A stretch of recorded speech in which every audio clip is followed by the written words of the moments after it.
Let's build a beginner-friendly yacht. Hi friends, and welcome back to Raft. We're doing another build tutorial today, and this one is specifically designed to be easy to build, easy to decorate, and fully upgradable for all of the story elements as soon as you unlock them. Just because you're new to the game doesn't mean that you don't deserve the best looking build possible. It's designed after your classic mid-tier black and white yacht, complete with everything you could need or want for your survival. As always, materials are listed in the description below if you want to recreate this in your survival world. If you enjoyed the tutorial and want to see more in the future, consider leaving a like and subscribing to the channel. It would be much appreciated. But without further ado, let's build a beginner survival yacht. Let's start off with a 10x4 rectangle. On whichever side you decide to be the front, add 2 layers of triangles and squares so that it comes to a point. Friendly reminder that you can mirror the wood direction to match on both sides by hitting the Z key and then rotating the triangle back into place. Off of the back, add a cheap scaffolding foundation coming off of each side, and then use those to place a row of 6 collection nets, as well as replacing the scaffolds with nets. Then you can fortify all of these edges using the last option at the top of the build menu to prevent any shark damage.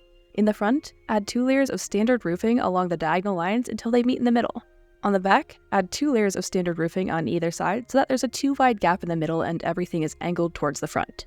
On the sides, when you're close to the back of the boat, place 1 triangle to connect to the roof, and then a combination of an upside-down triangle and a normal triangle in 1 square so that the angle points upwards towards the front. Then fill in the rest of the side with normal half walls, connecting it to the bow with 1 more upside-down triangle. For the upper layer, just connect both sides with triangles and then fill in the rest with half walls. For a bit of extra customization, add a row of horizontal pillars on both layers of the hull. To section off the bedroom inside, leave 1 full square on the front, and then place a 3 long row of double height half walls with a door against the far right.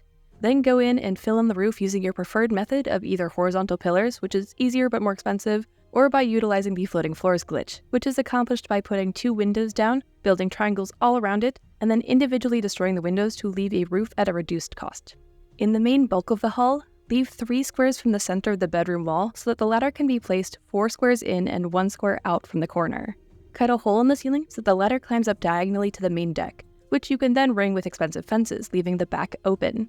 4 squares in from the tip of the bow, place 2 layers of 2 tall roofs angled back towards the back of the boat.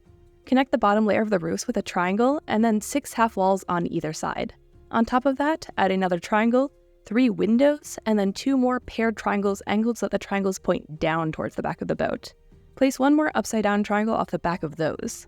Line the bottom of the cabin with horizontal pillars, as well as the top, but extend that layer out so it goes 2 squares beyond both of the walls, capping it off in the back with 1 more horizontal pillar. Then go ahead and fill in that roof section. The ladder to the upper deck can be placed along the last square of the right wall. Finally, ring that uppermost layer with expensive fences so that everything is covered and they come to a point in the front. That completes the structure of the boat, so now it's time to decorate. This first room in the hull is meant to be a customizable bedroom, so here are a few ideas to get you started. If you want a cozier hammock-based room, start by blocking off the square on the far wall away from the door with a double half wall, a door, and then a triangle and half wall, sticking an outhouse in there with a table and a sign for a sink, and a few paintings or plants and a light. This bathroom could alternatively be a small kitchen if that's a priority for you. Then spruce up the office space with a large wooden shelf hanging from the wall, your research table underneath the shelf, and a wooden chest underneath the research table. Fill the shelf with your desired items, and add a few plants on either side of the table. Place a few paintings or calendars and clocks on the wall with a few carpets on the floor to complete this cozier style. Or if you want a more posh, yacht-like experience, you can start by adding a shelf or triangle floors in the front, fill it with books and papers, shove the research table underneath that and a small storage underneath that. Place a fireplace in the corner with a comfy sitting chair, hang a shelf and a cabinet on either side of the wall, and your bed so that the headboard is against the wall. Then spruce up the place with a few plants, paintings, and some random clutter.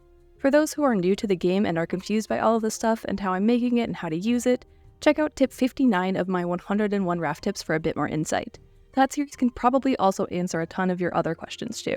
Don't forget to finish off this room with a large carpet and a few small round ones for that cramped but expensive yacht feel.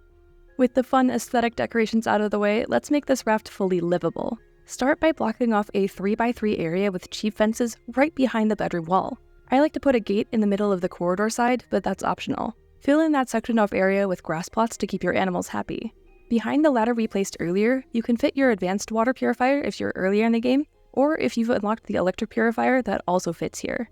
If you're using an electric purifier, pull a water pipe out of the front, which can then be connected directly to the sprinkler that goes against the fence next to the ladder. This automatically waters all 9 grass courts, plus the 10 small crop plots we're going to hang from the walls around this animal enclosure. These will help grow any flowers, potatoes, beets, or strawberries that you want to plant. If you've unlocked the engine, then along the same wall as the grass area is the perfect place to make it work. Cut a 3x1 hole next to the ladder, leaving a row of foundations against the wall, and then place your engine so that the mechanism is on those foundations. Make sure your direction is pointed forwards, and if you want an easier way to change it, you can always replace the wall outside with a window until you unlock the engine controls. You can even cover it with a curtain to make it look a little less obvious. Back inside, on the wall opposite to the engine, we're going to set up a little storage system. My preferred method involves hanging a large wooden table directly from the wall, with chests stacked directly on top of the table instead of hanging them on the wall. This is relatively space efficient and looks much cleaner than many of the other options, but feel free to substitute for whatever method you like best. Next to the storage system, there should be enough room for 2 beehives, where you can hang 2 small crop plots above them and 2 lengthwise next to them. And for the final additions to the lower layer, cut 1 more hole on the left side of the entryway by the engine, where you can then place your anchor. The stationary anchor fits perfectly, as does the advanced anchor, although that one is a bit more fiddly. If you do use the advanced anchor, you can also fit the advanced biofuel refiner so that it fits into the anchor hole for improved biofuel production. Moving up to the main deck, place the receiver all the way in the front of the cabin. Turn to the right and place 2 standard smelters or 1 electric smelter along that front wall, followed by the standard biofuel refiner if you haven't unlocked the advanced one yet.